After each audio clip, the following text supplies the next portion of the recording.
I'm Juliana Cecere, and what I contribute to the Cryptid Society is I'm making a theme park to put all my cryptids inside.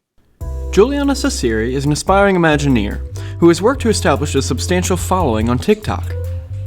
What started off as a senior thesis has now turned into Urban Legends America, a theme park brainchild in which Jules hopes to create a park jam-packed with attractions, stunning visuals, plenty of merchandise, and food, all centered around cryptids and urban legends alike.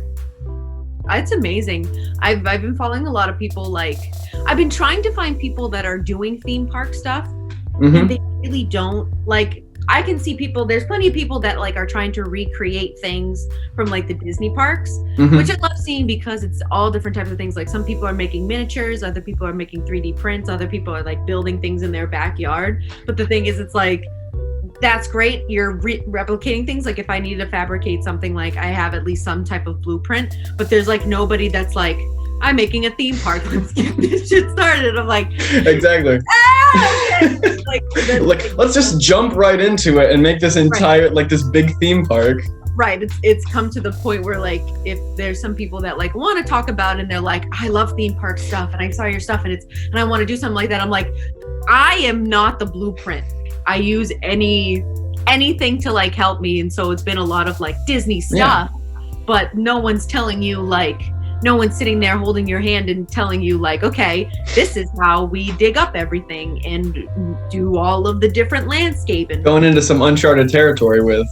Right. And so I'm splicing from books and old commercials when Disney used to talk about building up the park and stuff like that. He's got 1 foot on the dock and 1 foot on a rocky boat. As the people go by, they see him, he's struggling and everything. Good luck to him. Well, he can't make it. So it's I need this and this and this and writing down little notes. The only time that I'm watching the Imagineering story is I'm okay, check, okay, check, okay, got it. Cool. Yeah. Key question of the video: what is your favorite cryptid and why? Okay, so my favorite cryptid would have to be the Headless Horseman.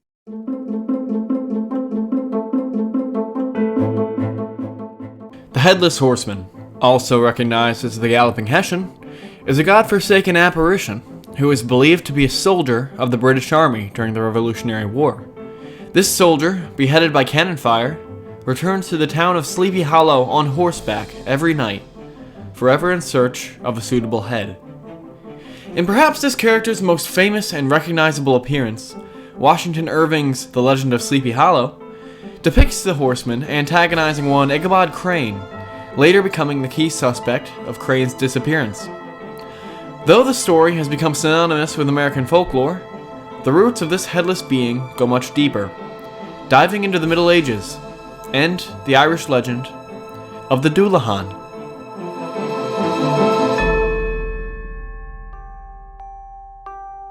The Dullahan is arguably a lot scarier than the Headless Horseman. I don't know how that can be. I mean, well, if you think of it this way, I'll give you the rundown. So the Dullahan comes from Gaelic and Celtic and Irish. It's very much a figure of fae. So it's not a spirit. It's kind of almost like a deity-esque death creature. Yeah. And it can take on any form. It can take on a man or a woman. And it can either be riding one solo horse or driving a carriage. But the point is that if you are to be dead, he is going to pick you up no matter what. So if someone gets in the way of that, he has a human spine whip and whip out your eyeballs if you're in the way or if you resist. But the Headless Horseman, he's looking for a head. The Dullahan has he just keeps it on the hilt of his horse, and then when he begins to find the person that he's looking for, he takes it off the hilt and pushes it over his head and surveys the whole area to find you. And that's scary.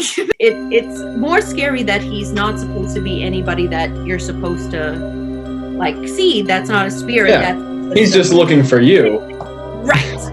It's just there's no way to stop him. that's it. He's not, there's no one motive of like finding a head. He is there for you. And if he doesn't get you, he'll get you eventually. So Yeah, you got this headless death taxi, and that's what.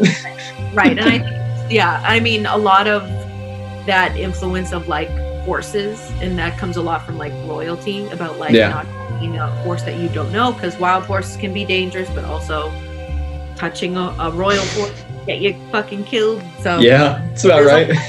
Right. So there's a lot of in sense of like Irish culture and Irish folklore. That's really much interesting, and especially since it comes from like a lot of Halloween came from their culture and brought it over to America because of them. Lots of things. So, but yes.